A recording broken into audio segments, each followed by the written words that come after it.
The other day, when I was in Jakarta, I wanted to buy a train ticket to Jakarta, where I'm currently here walking down Malioboro Street, the most famous street here in Jogja. But so I went to this Gambia train station there in central Jakarta and approached the ticket counter. There was a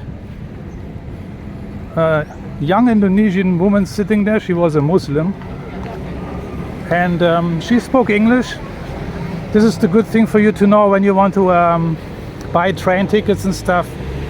The people at the selling counters in the train station, they speak usually English very well actually, so no need to use Google Translate. So I approached her and I said I wanted to buy a train ticket to Jakarta.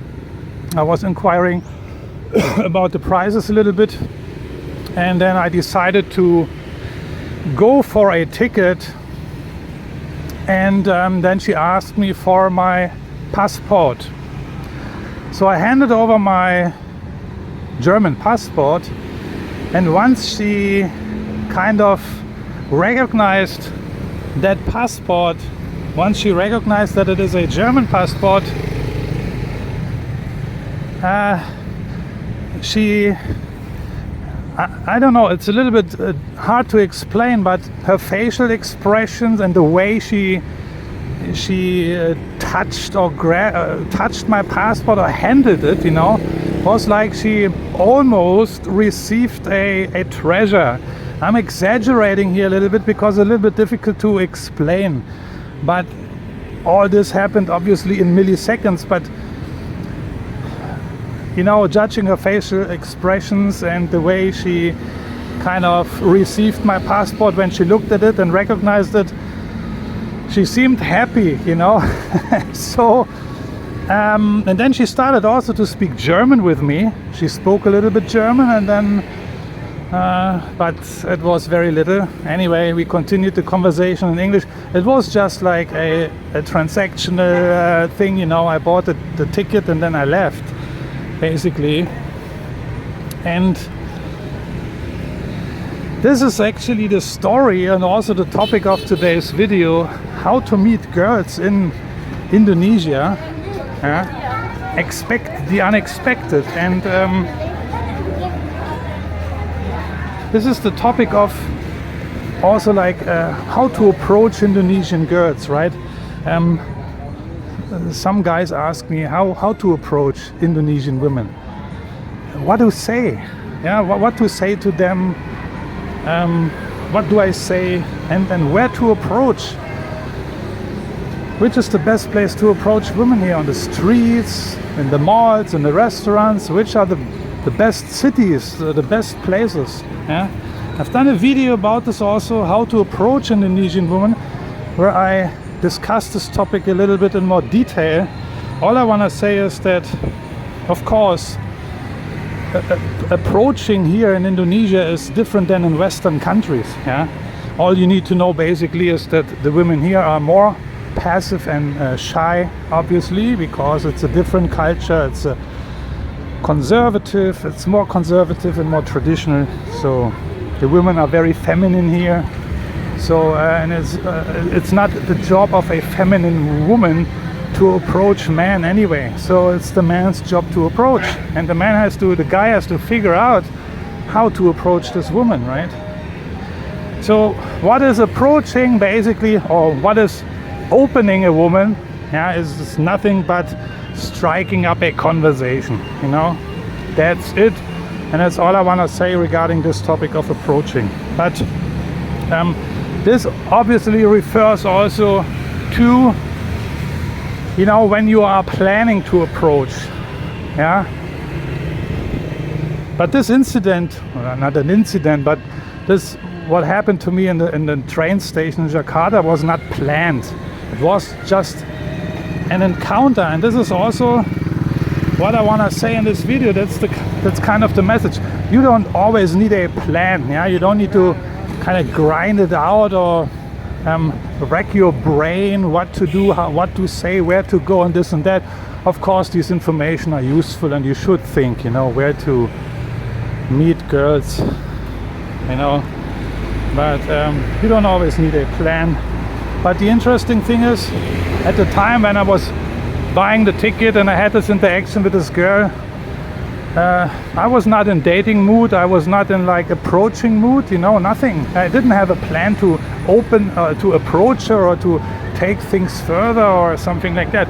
It only dawned on me when I was home a few hours later, when I reflected on this incident, Then it came to my mind, hey, wait, Marcel, that was actually a great opportunity to actually get to know this girl a little bit better, maybe.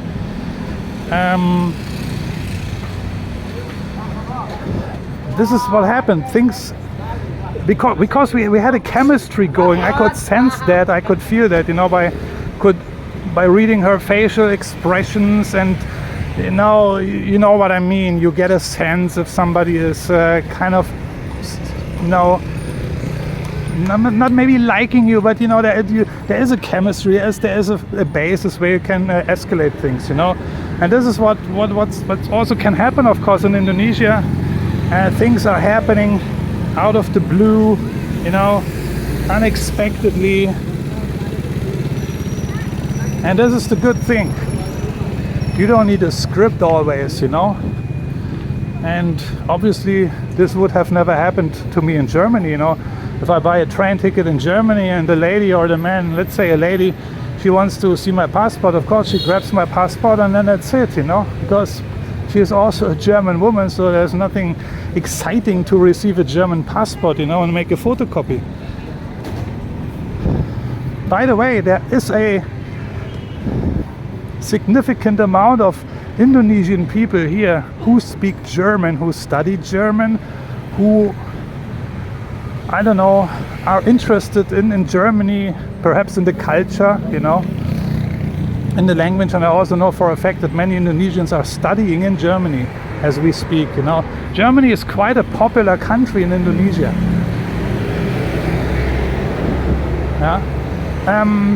In general, Indonesians, or also Indonesian women, as you know, I mentioned this so many times in my videos, are basically open to meet foreigners, but also the women are open to date foreigners. Not all of them, but many of them. But if you happen to be a German, I don't want to say you have a extra bonus, but Germans are received here and perceived very well in Indonesia. This is just my experience, okay? So, and I also want to say, and this is what actually happened in the train station with me and this girl, I mean, I was not in an approaching mood, but that was an opportunity I should have actually, or the next time should,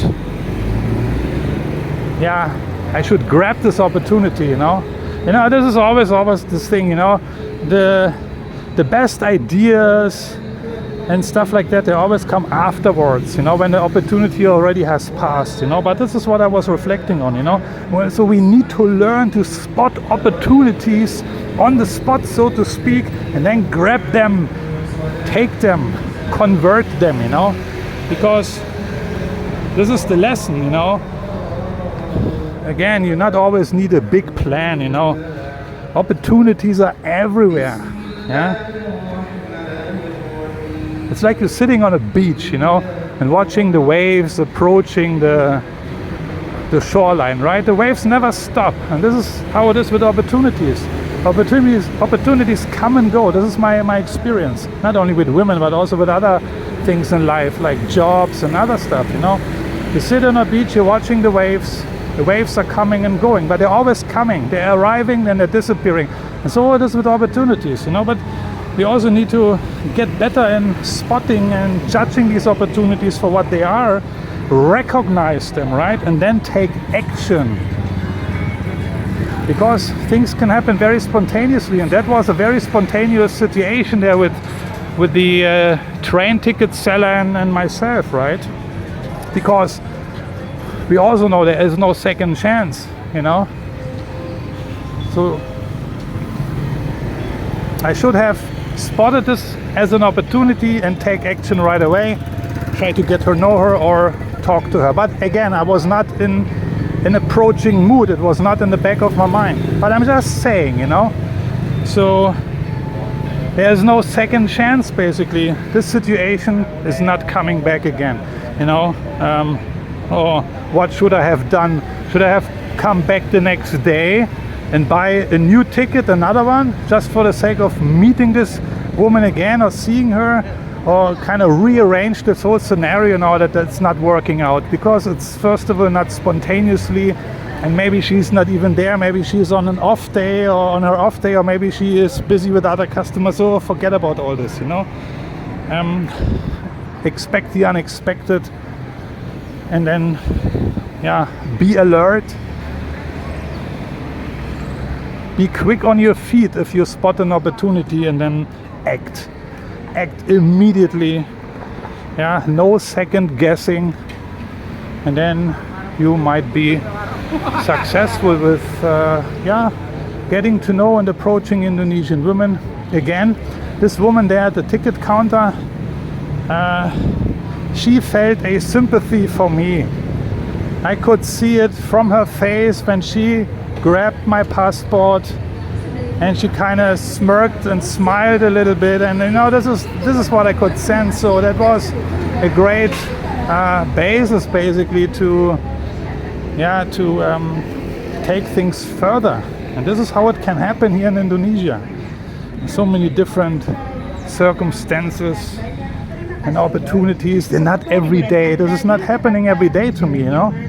I'm certainly not getting approached by Indonesian women. I don't even remember being approached by normal, regular Indonesian women ever. This is not how it's happening here. But this situation at the Jakarta train station was the perfect scenario for me, actually, to kind of break the ice, and then actually the ice was broken already. So this is just what I wanted to share with you today. You never really know, and she was a Muslim woman, it doesn't matter. The faith, you know, this is just outside, this is how they dress up. But I will tell you another story in my next video about a friend of mine who lives in Hong Kong. She is an Indonesian girl, she is a Muslim girl, and I contacted her just the other day to catch up with her again, see how she's doing, because we haven't been in touch for a while. And I can tell you, a crazy, funny, unexpected exchange was going on between me and her. She was so open to me and shared so many private things also, you know. Yeah, here we go again. These Indonesian women are very, very, once they started trusting you, they are the complete opposite of what you actually think they are, you know. Great stuff. So with that being said, I'm checking out for today. Let me know what you think. Have you had similar experiences in Indonesia? Do you also find the women here actually, once you get to know them, actually more easygoing, more tolerant, more open-minded as they actually appear, which is my experience? Or are you repelled by Indonesian women, or were you rejected by them? Anyway, finishing off this video here, I almost also reached the end of this road here, Malioboro Street. Right at the end of the street is the Jakarta train station. I can tell you one thing before I end this video. I'm really happy to be back here in Jogja after almost 1 year. I can feel the vibe of this city. It is, for me, so good. I released a video last year also on talking about the special vibe of the city. The city is so different than other Indonesian cities. It has its own charm, its own vibe. The people are different here, really friendly. I mean, all Indonesians are friendly, but this city just has a special vibe, and one has to come here to feel and experience it. And people who came here, they would agree with me, you know. This is really, you even can see some old Dutch buildings here, you know. Just saw that here. Very special city, Jakarta in Central Java, but also very hot, you know. I'm sweating already like a dog again here. Just barely talking. 15 minutes. Anyway, thanks for watching, and I'm gonna see you in one of my next videos. Take care, bye bye.